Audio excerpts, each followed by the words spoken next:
Alright, ladies and gentlemen, welcome back to the video, and today we are once again gonna be taking on the Spiral Abyss because we finally have a brand new Abyss, and in my opinion, the first half of this Abyss is pretty much perfect for Freeze. So today, we're gonna be running an Ayaka team on the first half, and then we will be running Arlecchino on the second half. I'm just so glad that there's finally a new Spiral Abyss after so long. But anyway, when it comes to the teams that we are going to be running, on the first half, like I said, we will be playing Ayaka, and we're actually going to be using an Ayaka Furina team. So it's going to be Ayaka, Furina, alongside Mika, because I don't have a built Charlotte, so we're using him as our cryo healer. And then on the second half, we're going to have Arlecchino, Bennett, Fischl, and Zhongli, just because there are many Geo shields, so we want both Overload and Geo to take them down. And I also don't have a Chevreuse, so yeah, this is the team we're going to be going for.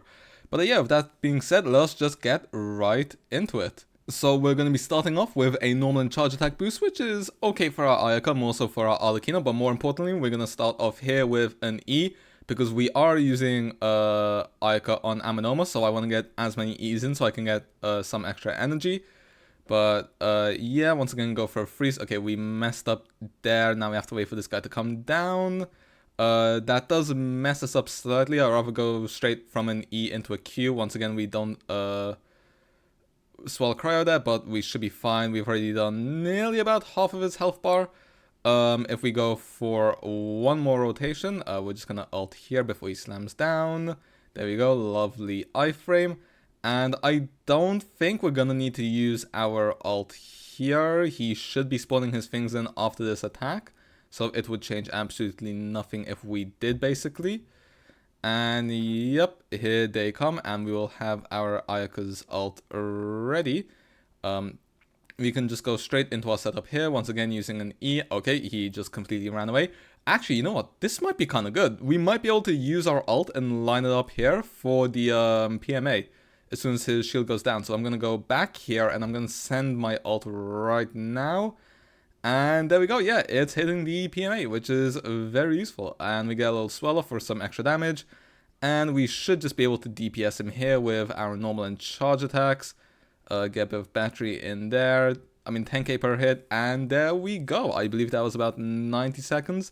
And we managed to do it whilst conserving all of our ults. Yeah, it was like 87 seconds.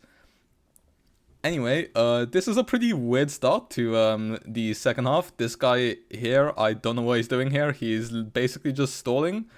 This guy can do some pretty decent hits, but luckily we do have Zhongli's shield, so we shouldn't really have to worry about that, realistically speaking.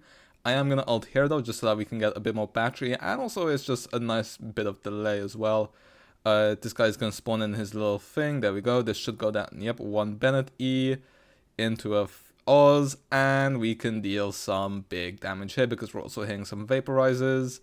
I think I saw 92k on our biggest hit there, which is pretty nice. In the time we've basically been able to take out his entire bar. Oh, we don't have any pyro there, that is my bad. But yeah, the shield here just lets us focus on DPS. Zhongli is just a very good partner when it comes to Arlecchino teams. We don't have Oz up right now, but that shouldn't really matter, realistically speaking, because we have 30 seconds left, and he only has like 10% of his HP left. And there, and there you go, he goes down. Alright, that was pretty easy. Took us 87 seconds on our Ayaka. We have all of our bursts up, and speaking of bursts, we get ourselves a burst damage bonus, which is very nice for us.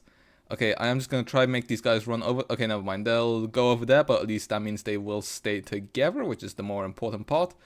Get a quick cryo swell there, and these guys are grouped up perfectly together, so I can just go in on my Ayaka, E into a Q. Gives us 2 stacks for Amanoma and just more energy, although unfortunately we do miss the ult on the second guy. This will be a bit of delay, but it shouldn't be too bad. At least I don't think. I'm just going to go for the ult to finish him off. Okay, there we go. We took a little bit longer there than we should have, but that's fine. We can just start up another rotation here. Hopefully the wolves stay in place. They can be a bit annoying to deal with sometimes. Let's see, will the ult get both of them? It should do. And now refresh our swell just to make sure these guys stay frozen and we're doing a bit more damage. Unfortunately, they did just come apart at the last second. I'm just gonna start off another rotation once again, and hopefully these guys die during our setup. And if not, then they should just be relatively low, so we can take them out with an Ayaka skill. There we go. Okay, I'm gonna go in between these guys so that they group up together nicely for us. There you go, perfectly done. Actually, maybe I should have used my E there. Although, you know, it's fine. It won't matter too much in the long run. Okay, good stuff. And they should be together completely. Yep, lovely. Do a little bit of damage. Bring them back together with Kazuha and get a cryo swell off. And there we go. We managed to clear in 95 seconds. Now, if we did a bit better with the Ruin Graders or whatever they're called, we would have done slightly better. But you know what? Most importantly, we got it done. Anyway, starting off with an EQE so that we can funnel out Bennett, but most importantly, we get our Zhongli Meteor off and his shield. So now this guy's shield is already down and we can go straight into DPSing. And also, once again, thanks to the Zhongli shield, we should be able to withstand quite a few geotechs. Although I say that, he did just do a pretty big hit on us, which is unfortunate. We don't have our Bennett's ult yet. Okay, now we do, and we get Oz back up. And we're right back into DPS. We managed to deal about half his HP bar there, which is fine. I did not realize how low our Arlecchino is right now. That's not great for us, although we can go into an ult to heal up a bit. Oh, and his shield is down. Whoops, whoops, whoops. I am wasting time here. Ew, we're missing our Oz. You know what?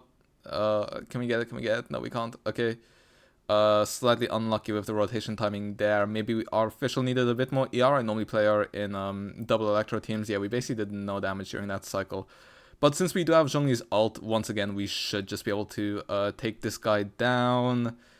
And let's see, we're gonna have about 10 seconds left. Bennett ult, please. And okay, we don't have much of our infusion. Oh wait, I can get more. Okay. Whew. I almost forgot that I still had more of the blood debt on that guy to collect. So, whoops, that nearly went badly for me. But we just about managed to finish it. So, yeah, that's a good thing. And with that being said, is onto the final chamber for us.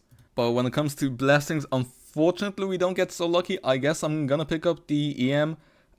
Just because I guess it can be useful for our overload team. I mean, it's not really an overload team, we don't trigger many of those, but you know, might as well.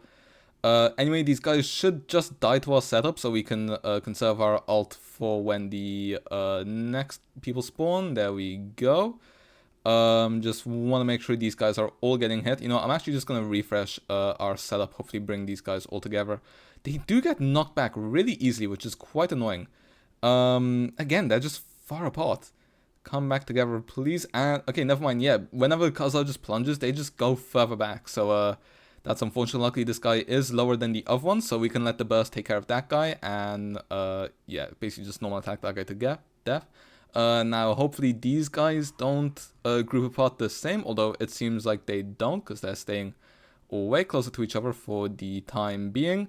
And if I unleash my ult, that's all of them going down. Okay, lovely. And we're already onto the final enemies. Got a fair bit of time left, so we should be able to clear this pretty well. Now, I just want to make sure that none of these guys escape, so I'm gonna Kazuha skill there and ult. And that should be everyone taken. The crocodile just... It's because I pressed Kazuha's skill instead of holding it. Bro, if we held it, we would have already been done. Like, we would have had like an 85-second clear, maybe even 80 seconds if we had got the bloody alligator at the first time of asking. But never mind, instead we got settled for a 98-second clear. We could have done it faster, that's annoying, but you know what, it's fine. We are up against this big guy now. The ult actually doesn't do that much to him there, which is a bit surprising. Just heal up and also get a bit extra battery for our Arlecchino. Oh wait, I completely forgot we had Overload. We don't need to rely entirely on Zhongli. Anyway, he does go down now, which gives us a perfect DPS window, and because all of his resistances are lowered, we're doing pretty big damage here. I'm not sure how long his lower shield lasts, but I guess it shouldn't really matter. Oh, never mind, there it is, back again. But luckily, oh, he moved out of the range of our Zhongli's ult. That's a annoying, which means that is going to slow us down a bit, since we're probably going to have to wait for another Zhongli shield, which is up in 3 seconds, so I might as well battery our Bennett whilst that is cooking. And there we go, get Oz up for some overload, and there we go, we can once again start a DPS cycle, and we should be able to take him down now. And that is basically a resounding yes, with still like 10 seconds to go, and there we go. Our Ayaka and our Arlecchino made this Abyss look very easy. Now, if we had played our Ayaka a bit more optimally, you know, messed up a bit less, then we probably could have got sub 90 seconds for every single floor, which, you know, I will very much take, considering how people have been saying how Ayaka's not doing too well recently, myself included. But, you know, I do love Ayaka, and I am glad to see that she managed to absolutely destroy this Abyss. And then, obviously, Arlecchino is doing very well as always, despite not needing a Chevreuse. But, yeah, that being said, it's basically time to move on to our character builds, because we don't have much else to talk about here. We just destroyed the Abyss, frankly speaking. Well, then, that was it for our first try of the 4.8 Spiral Abyss. Now, when it comes to our character builds, real quick. Our Ayaka on 47 crit rate, 227 crit damage with 134 ER, and then we also have Amanoma R5 to make sure we get as much energy as possible. When it comes to our artifact, she is on a 4-piece Blizzard Strayer. This is how her pieces look, you know, something pretty typical, but yeah, our Ayaka build is pretty decent, although there is room for improvement. She is C0 as you would expect, and then she is triple crown because that's what she deserves. When it comes to our Furina, she's on 64 crit rate, 183 crit damage, 222 ER because she is a solo Hydro in this team. She is on FAV, so we can battery the entire team, and on 4-piece Golden Troop as you would expect, and then C0 once again, and 2 910 talents. When it comes to our Mika, he has 41 crit rate just to make sure FAV proc sometimes, and 208 ER. And then he is on an R1 FAV, although maybe I should put him on my R5, but I completely forgot to. Is on 4-piece Noblesse, just to increase our Ayaka's attack a bit more, because we don't have any other attack buffs in this team. He is only C1, and then he is 178. And then finally, our Kazuha is on 812 EM alongside 22 crit, 172 ER. Once again, on FAV, batteries the entire team. 4-piece Viridescent, because what else would he be on? And C0 and triple crowned. Now, when it comes to our Arlecchino, our Arlecchino is on 71,206. She is on a level 70 White Tassel in order to make up for the fact that we do have her at C1. I would normally run her on a Jadewing Spear, but I just want to do this to even out the damage. And then also the fact that we're not really using a Chevreuse kind of also... And then the fact that we're not using a Chevreuse alongside the level 70 R1 White Tassel should put her damage down to more relatable numbers, especially if you have a better Arlecchino build than me. And then also the fact that we're using Zhongli also minimizes the effect of her C1 with the knockback resistance. So this should still be very doable even if you do have a C0 Arlecchino. And then when it comes to our Bennett, 246 ER, just on Sapwood for the high base attack, on a Noblesse, so our Arlecchino can get more attack. C2, and his burst is crowned. And then when it comes to our Fischl, wherever she is, there we go. 61 crit, 103 crit damage, 140 ER. Stringless, C6, 4-piece Golden Troop, just for the extra damage. And Talons is 61110, thanks to her constellations. And then finally our Zhongli on 49k HP.